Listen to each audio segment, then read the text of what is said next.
Hey guys, once again welcome back my YouTube channel. और आज हम करेंगे कुछ important question BA second year Hindi साहित्य फर्स्ट पेपर से रिलेटेड। क्वेश्चन सारे इंपॉर्टेंट हैं और यहाँ पे कितने लगभग 50 प्लस क्वेश्चन है जो आपके पूरी फर्स्ट पेपर से सिलेक्ट किए गए हैं। ठीक है, और मोस्ट इंपॉर्टेंट क्वेश्चन ही यहाँ पे आपको कराए जाएंगे। तो वीडियो को लास्ट तक विदाउट स्किप करते हुए देखिए और क्वेश्चन को अच्छे से समझिए। और यहाँ से क्वेश्चन आपके एग्जाम में 100% पूछे जाने के चांस हैं। ठीक है, चलिए स्टार्ट करते हैं। बट उससे पहले मैं आपसे कहना चाहूँगा कि वीडियो को लाइक कर लेना, चैनल पर नए हो तो सब्सक्राइब करके बेल आइकन को भी प्रेस कर देना ताकि आपको नेक्स्ट वीडियो की नोटिफिकेशन मिल जाए। तो यहाँ पे जो आपका पहला क्वेश्चन पूछा गया है कि कफन कहानी के लेखक हैं। ठीक है, तो कफन जो है वो आपके पाठ्यक्रम का कफन जो है आपके पाठ्यक्रम में संकलित एक पाठ है। ठीक है, जिसके लेखक मुंशी प्रेमचंद है। ठीक है, तो ऑप्शन नंबर का इसका राइट आंसर हो जाएगा। और जयशंकर प्रसाद द्वारा लिखित जो आपका गुंडा रचना है, गुंडा कहानी है, वो आपके पाठ्यक्रम में संकलित है। तो आपको ये भी याद रखना है। भीष्म साहनी की जो है वो है चीफ की दावत। और मुन्नू भंडारी की जो आपकी रचना है जो आपके पाठ्यक्रम में संकलित है वो है यही सच है। ठीक है, तो आपको ये सारी चीजें आपको याद रखना क्योंकि आपके एग्जाम में क्वेश्चन कैसे भी पूछ सकता है। ठीक है, तो यहाँ पे आपको सारी चीजें याद करना है। नेक्स्ट क्वेश्चन है कि कफन कहानी में निम्न पात्र हैं। ठीक है, तो यहाँ पे इसका जो राइट आंसर होगा वो जाएगा घीसू, क्योंकि कफन कहानी में घीसू ही ऐसा पात्र है जो इस ऑप्शन में आपको मिलेगा। ठीक है, बाकी यहाँ पे ना तो रानो आएगा, ना तो प्रेमचंद होगा और ना ही प्रसाद होगा। तो यहाँ पे आपका फर्स्ट ऑप्शन राइट आंसर हो जाएगा। नेक्स्ट क्वेश्चन है कि कफन खरीदने की जगह घीसू और माधव ने क्या किया। ठीक है, तो घीसू और माधव को 5 रुपए दिए गए थे कफन लाने के लिए, लेकिन वो मार्केट में जब गया तो वहां पर क्या किया, उन्होंने शराब और कचौड़ियां खरीदी। ठीक है, तो ऑप्शन नंबर खा इसका राइट आंसर हो जाएगा। तो ऑप्शन नंबर खा इज द राइट आंसर। चलिए नेक्स्ट क्वेश्चन देखते हैं। नेक्स्ट क्वेश्चन में कि कफन कहानी में माधव की पत्नी का क्या नाम था। तो यहाँ पे इसका राइट आंसर होगा बुधिया। ठीक है, ऑप्शन नंबर घा इसका राइट आंसर हो जाएगा। घीसू तथा माधव क्या काम करते थे। ठीक है, तो यहाँ पे इसका जो राइट आंसर होगा घीसू तथा माधव मजदूरी करते थे। तो ऑप्शन नंबर खा इसका राइट आंसर हो जाएगा। चलिए नेक्स्ट क्वेश्चन देखते हैं। नेक्स्ट क्वेश्चन आपसे पूछा गया कि गुंडा कहानी के लेखक कौन है। ठीक है, तो अभी आपको जस्ट मैंने बताया कि जो आपके पाठ्यक्रम में गुंडा कहानी है उसके लेखक कौन है, जयशंकर प्रसाद। ठीक है, ऑप्शन नंबर का इसका राइट आंसर हो जाएगा। प्रेमचंद की कौन सी रचना जो आपके पाठ्यक्रम में वो है आपकी कफन। ठीक है, मुन्नू भंडारी की, तो मुन्नू भंडारी की जो कृति है यही सच है वो आपके पाठ्यक्रम में। ठीक है, तो आपको ये भी याद रखना है। नेक्स्ट क्वेश्चन है कि गुंडा कहानी का नायक कौन है। ठीक है, तो यहाँ पे इसका जो राइट आंसर होगा हो जाएगा ननकू सिंह। ऑप्शन नंबर का इसका राइट आंसर हो जाएगा, क्योंकि ननकू सिंह जो है वो गुंडा कहानी का नायक है। ठीक है, ऑप्शन नंबर का इसका राइट आंसर हो जाएगा। ननकू सिंह किसका बेटा था, तो यहाँ पे इसका राइट आंसर होगा जमींदार का। ऑप्शन नंबर का राइट आंसर हो जाएगा। यहाँ पे आपका नेक्स्ट क्वेश्चन है कि जयशंकर प्रसाद का जन्म कब हुआ। ठीक है, तो यहाँ पे इसका जो राइट आंसर होगा हो जाएगा 1946। ऑप्शन नंबर का इसका राइट आंसर हो जाएगा। ठीक है, लेकिन देखो ये जो आपको दिया गया है ये विक्रम संवत में दिया गया है। ठीक है, मतलब ये 1946 ईस्वी विक्रम संवत का है, लेकिन अगर इसके एक्चुअल सन की बात करें तो ये हो जाएगा 1889 ईस्वी। ठीक है, 1889 ईस्वी कंप्लीट डेट जो है इनकी 30 जनवरी 1889 ईस्वी। इनका जो जन्म हुआ था जयशंकर प्रसाद का वो हुआ था 30 जनवरी 1889 ईस्वी।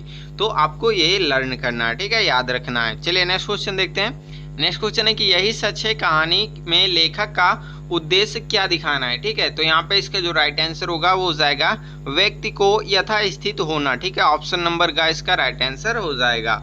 यही सच है कहानी किसकी है, तो मैंने अभी आपको बताया कि मुन्नू भंडारी की यही सच है कहानी जो है वो आपके पाठ्यक्रम में संकलित है। तो ऑप्शन नंबर का इसका राइट आंसर हो जाएगा। नेक्स्ट क्वेश्चन है कि दीपा के मन में निशीथ के प्रति अधिक प्रेम है या संजय के प्रति। ठीक है, यहाँ पे नेक्स्ट क्वेश्चन पूछा गया है कि दीपा के कलकत्ता जाने के प्रसंग में संजय निशीथ का नाम क्यों लेता है। ठीक है, तो यहाँ पे इसका जो राइट आंसर होगा वो हो जाएगा दीपा का मन टटोलने के लिए। ऑप्शन नंबर ए इसका राइट आंसर हो जाएगा। नेक्स्ट क्वेश्चन है कि त्रिशंकु कहानी का संग्रह किसका है, तो यहाँ पे इसका राइट आंसर होगा मन्नू भंडारी। ऑप्शन नंबर गा इसका राइट आंसर हो जाएगा। ठीक है, और मोस्ट इम्पॉर्टेंट चीज मैं आपको बताना चाहूंगा कि आपके सिलेबस के जितने भी राइटर हैं, जितने भी लेखक हैं, उनसे रिलेटेड आप सारी जानकारी को अच्छे से तैयार करें। ठीक है, जैसे आपका जो लेखक का जन्म सन, मृत्यु सन, ठीक है, उनकी भाषा शैली उनकी कृतियां और कृतियों को विधा के साथ याद करें। ठीक है, ऐसा नहीं कि आप कृतियां याद कर लें और कृतियों को बस ऐसे ही लर्न करें, उनकी विधा सहित आप याद करें। ऐसे क्वेश्चन आपके एग्जाम में पूछे जाएंगे। ठीक है, तो ये सारी चीजें आपको याद कर लेना। पास आज का टाइम है तो आज इन सारी चीजों को आप याद करें। ठीक है, इन सारी चीजों को तैयार करें, सारे लेखक को अच्छे से तैयार करें, यहाँ से क्वेश्चन आपके एग्जाम में पूछे जाएंगे। नेक्स्ट क्वेश्चन है कि चीफ की दावत कहानी के रचनाकार का नाम बताइए। तो यहाँ पे इसका जो राइट आंसर होगा वो जाएगा भीष्म साहनी। ठीक है, ऑप्शन नंबर का इसका राइट आंसर हो जाएगा। नेक्स्ट क्वेश्चन है कि चीफ की दावत किस वर्ग की कहानी है। तो यहाँ पे इसका जो राइट आंसर होगा वो जाएगा उच्च वर्ग, ऑप्शन नंबर गा इसका राइट आंसर हो जाएगा। तो अगला क्वेश्चन है यहाँ पे कि चीफ की दावत कहानी के प्रमुख पात्र हैं। ठीक है, तो यहाँ पे इसका जो राइट आंसर होगा वो जाएगा सामना। ठीक है, ऑप्शन नंबर का इसका राइट आंसर हो जाएगा। नेक्स्ट क्वेश्चन है कि चीफ की दावत में चीफ निम्नलिखित में से किससे प्रभावित होता है। तो यहाँ पे इसका जो राइट आंसर होगा वो हो जाएगा माँ की काढ़ी हुई फुलवारी से। ठीक है, ऑप्शन नंबर घ इसका राइट आंसर हो जाएगा। चीफ की दावत कहानी में घर का संचालन किसके हाथों में था। तो यहाँ पे इसका जो राइट आंसर होगा वो हो जाएगा आपका सामनाथ के हाथों में। तो ऑप्शन नंबर का इसका राइट आंसर हो जाएगा। चलिए नेक्स्ट क्वेश्चन देखते हैं। नेक्स्ट क्वेश्चन में कहा गया कि सामनाथ की माँ चीफ से बायां हाथ मिलाती है क्योंकि दाहिने हाथ में वो माला लिए हुए थी। तो यहाँ पे का ऑप्शन राइट आंसर हो जाएगा। क्वेश्चन है कि पंजाब के गांवों की दस्तकारी क्या है, यह कथन किसका है। तो यहाँ पे इसका जो राइट आंसर होगा वो हो जाएगा आपका चीफ का। ठीक है, ऑप्शन नंबर का इसका राइट आंसर हो जाएगा। अगला क्वेश्चन है कि सामनाथ की माँ सामनाथ से स्वयं को कहाँ भेजने का आग्रह करती है। ठीक है, तो यहाँ पे इसका जो राइट आंसर होगा वो हो जाएगा हरिद्वार, ऑप्शन नंबर घ इसका राइट आंसर हो जाएगा। अगला क्वेश्चन है कि चीफ कौन था। ठीक है, तो चीफ जो था वो आपका सामनाथ के दफ्तर का बड़ा साहब। ठीक है, ऑप्शन नंबर घ इसका राइट आंसर हो जाएगा। चलिए नेक्स्ट क्वेश्चन देखते हैं। नेक्स्ट क्वेश्चन आपसे पूछा गया कि फणीश्वर नाथ रेणु जी का जन्म कब हुआ।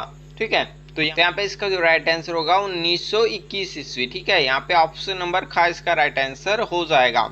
रेणु जी का देहावसान कब हुआ। ठीक है, देहावसान का मतलब क्या होता है, मृत्यु कब हुई। ठीक है, तो ये तो आपको पता ही होगा कि रेणु जी की मृत्यु कब हुई। तो रेणु जी की जो मृत्यु हुई थी वो हुई थी 1977 ईस्वी। ठीक है, ऑप्शन नंबर ख इसका राइट आंसर हो जाएगा। ठीक है, और रेणु जी का जो पूरा नाम है वो आपका है फणीश्वर नाथ रेणु। ठीक है, आपके एग्जाम में ये भी पूछ सकता है कि रेणु जी का पूरा नाम क्या है, तो आपको ये भी याद रखना है कि फणीश्वर नाथ रेणु। ठीक है, निम्न में कौन रेणु जी की कहानी संग्रह है। ठीक है, तो यहाँ पे इसका जो राइट आंसर होगा वो जाएगा उपरोक्त सभी, मतलब ठुमरी, अग्निखोर, आदिम रात्रि का महक। ठीक है, तो यहाँ पे तीनों कृतियां जो हैं वो रेणुका जी की ही कहानी है। ठीक है, तो वहाँ पे उपरोक्त सभी ऑप्शन नंबर घ इसका राइट आंसर हो जाएगा। मैलांचल किसकी कृति है। तो यहाँ पे इसका राइट आंसर होगा फणीश्वर नाथ रेणु। ठीक है, ऑप्शन नंबर ग इसका राइट आंसर हो जाएगा। चलिए नेक्स्ट क्वेश्चन देखते हैं कि आंचलिक उपन्यासकार के रूप में चर्चित हैं। तो यहाँ पे इसका जो राइट आंसर होगा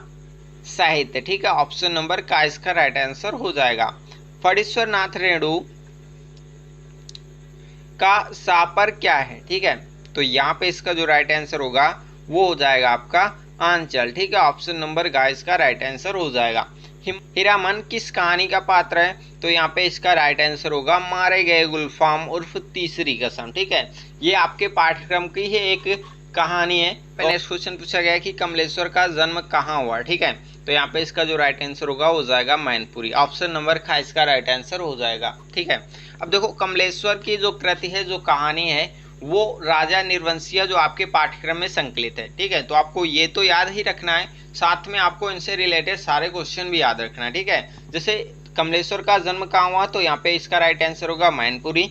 कमलेश्वर को किस कहानी से सर्वाधिक ख्याति प्राप्त हुई। ठीक है, तो यहाँ पे राइट आंसर होगा ऑप्शन नंबर घ राजा निर्वंशिया और नीली झील। ठीक है, इन्हीं कृतियों के कारण इनको सर्वाधिक ख्याति प्राप्त हुई। ठीक है, किसको, कमलेश्वर को। ठीक है, राजा निर्वंशिया कहानी किस वर्ष प्रकाश में आई। तो यहाँ पे इसका राइट आंसर होगा 1957 ईस्वी, ऑप्शन नंबर ए इसका राइट आंसर हो जाएगा। जिंदा मुर्दा किसकी कहानी है। ठीक है, जिंदा मुर्दा जो है वो कमलेश्वर की कहानी है, ऑप्शन नंबर घ इसका राइट आंसर हो जाएगा। नेक्स्ट क्वेश्चन है कि कमलेश्वर का जन्म किस सन में हुआ। तो कमलेश्वर का जो जन्म हुआ था 1932 ईस्वी में हुआ था, ऑप्शन नंबर का इसका राइट आंसर हो जाएगा। नेक्स्ट क्वेश्चन है कि निम्नलिखित में कौन कहानी संग्रह कमलेश्वर की है, ठीक है। तो यहाँ पे इसका जो राइट आंसर होगा वो हो जाएगा ऑप्शन नंबर घ, ठीक है। उपरोक्त सभी मतलब यहाँ पे कस्बे का आदमी, मांस का दरिया और खोई हुई दिशाएं, ये तीनों कहानी जो है वो कमलेश्वर की हैं। तो ऑप्शन नंबर घ इसका राइट आंसर हो जाएगा। काली आंधी किसकी कृति है? तो यहाँ पे भी इसका राइट आंसर होगा कमलेश्वर की, ऑप्शन नंबर ग इसका राइट आंसर होगा। नेक्स्ट क्वेश्चन है कि कितने पाकिस्तान, ठीक है, किसकी कृति है? तो यहाँ पे भी इसका राइट आंसर जो होगा हो जाएगा कमलेश्वर, ठीक है। नेक्स्ट क्वेश्चन देखते हैं। नेक्स्ट क्वेश्चन में कहा गया कि कमलेश्वर का कहानी संग्रह कस्बे का आदमी कब लिखी गई, ठीक है। तो यहाँ पे इसका जो राइट आंसर होगा 1957 ईस्वी, ऑप्शन नंबर ख इसका राइट आंसर हो जाएगा। कमलेश्वर ने समांतर कहानी आंदोलन कब चलाया? तो यहाँ पे इसका जो राइट आंसर होगा 1972 ईस्वी, ऑप्शन नंबर ग इसका राइट आंसर हो जाएगा, ठीक है। इसी प्रकार से आप लेखक से रिलेटेड जितने भी फैक्ट्स आप याद कर सकते हो याद कर लो, वहां से क्वेश्चन आपके एग्जाम में 70% को पूछे जाएंगे, ठीक है। और जो बाकी का जो 30% है वो आपके सिलेबस में जो आपका पाठ्यक्रम है उससे पूछा जाएगा, ठीक है। तो आपका जो फर्स्ट पेपर है सब्जेक्टिव जो था अब आपका ऑब्जेक्टिव होगा। तो यहाँ पे ये ट्रिक जो आपको मैं बता रहा हूँ कि आप लेखक से रिलेटेड सारी चीजें आप याद रखो, तो वहां से आपका स्कोर काफी अच्छा होगा, ठीक है। चलिए देखते हैं नेक्स्ट क्वेश्चन।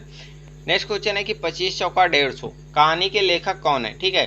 तो यहाँ पे इसका जो राइट आंसर होगा वो हो जाएगा ओम प्रकाश वाल्मीकि, ठीक है। कौन होगा? ओम प्रकाश वाल्मीकि, ठीक है।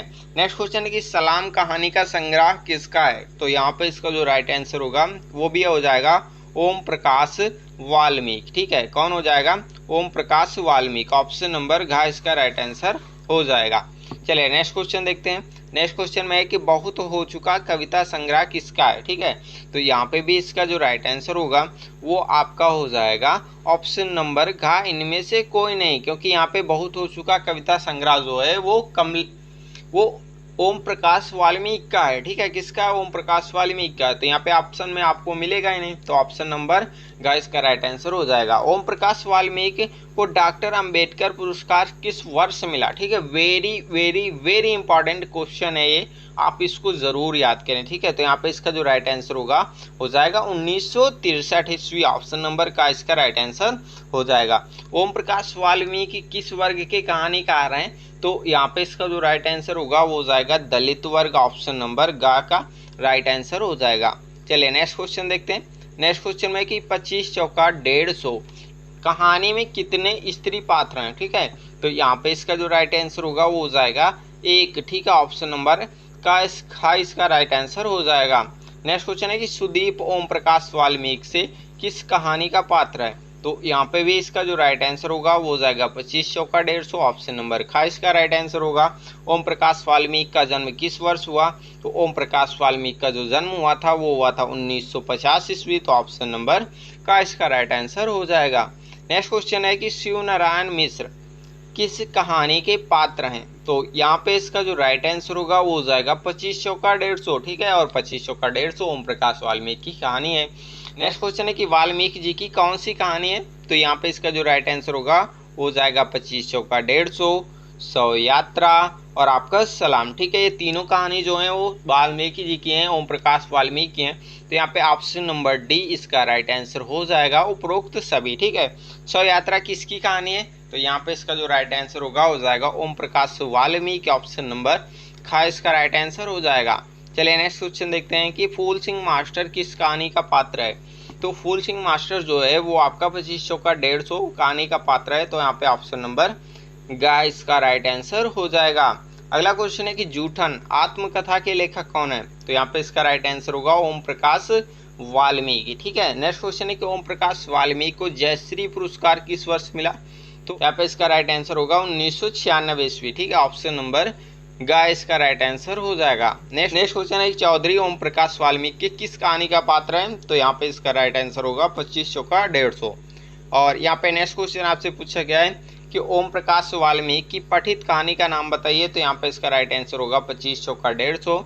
और अपनी पाठ्य पुस्तक कहानी संकलन में किसी कहानियों में कितनी कहानियां हैं? तो यहाँ पे इसका राइट आंसर होगा 7, ठीक है। 7 में कौन कौन सी है? आपका जो है कफन है, गुंडा है, यही सच है, चीफ की दावत, मारे गए गुलफाम, तीसरी कसम, राजा निर्वंशिया और आपका 2500 का 150। ठीक है, तो इस प्रकार से आपकी 7 कृतियां हैं जो कहानी है आपके पाठ्यक्रम में संकलित। ठीक है, और 2 आपके उपन्यास हैं। उपन्यास में आपका चित्रलेखा आता है, राग दरबारी आता है। जैसे चित्रलेखा जो है वो आपका भगवती चरण वर्मा की है, और जो आपका राग दरबारी है वो आपका श्रीलाल शुक्ल की है। ठीक है, तो इस प्रकार से आपको सारी चीजें याद रखना है। ठीक है, और हमने मोस्ट इंपॉर्टेंट क्वेश्चन किए जो आपके एग्जाम के लिए काफी ज्यादा हेल्पफुल है। ठीक है, तो अगर वीडियो आपकी एग्जाम के दृष्टि से हेल्पफुल लगे आपको तो वीडियो को लाइक कर लेना, चैनल पर नए हो तो सब्सक्राइब कर लेना और बेल आइकन को भी प्रेस कर देना ताकि आपको नेक्स्ट वीडियो की नोटिफिकेशन मिले। चलिए फिर मिलते हैं नेक्स्ट वीडियो में, तब तक के लिए बाय, टेक केयर।